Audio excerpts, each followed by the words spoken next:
বাংলাদেশের মানুষ নোয়াখালীকে জানতো দ্বিতীয় আরব হিসেবে। প্রশংসা শোনার পর সবারই ভালো লাগে, আপনারাও খুশি হয়ে গেছে। তো মাত্র প্রশংসাই না করলাম, আসলটাতে এখন যাই না, যাইতেছি।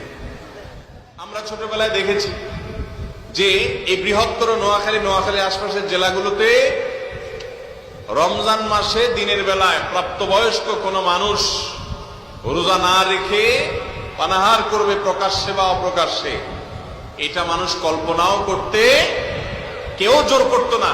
কিন্তু পরিবেশটাই এমনটা ছিল যে সবাই স্ব উদ্যোগে দ্বীন এবং ঈমানের চর্চা করত, ঠিক না ঠিক? এত আলেম নোয়াখালীতে ছিলেন যে আমার বাড়ি হলো লক্ষ্মীপুরের বশিকপুর গ্রাম। আমার গ্রামে আমার পুরান বাড়ির কবরস্থান যখন আমি জিয়ারত করতে যাই, এখনো কবরস্থানের যে নেম প্লেট গুলো আছে, আমার জন্মের আগে থেকে যে সমস্ত আলেম ওলামা ছিলেন, শুধু মাওলানা আর মাওলানা লেখার যে সিরিয়াল পড়ে আমি অবাক হই, একটা বাড়িতে কবরস্থানে কিভাবে এত মাওলানার কবর থাকতে পারে। এটা শুধুমাত্র এই বৃহত্তর নোয়াখালীতেই ছিল। বাংলাদেশে অন্য কোন জেলাতে এত আলেম ওলামা বা সাধারণ মানুষের মধ্যে দিন চর্চা এত বেশি ছিল না।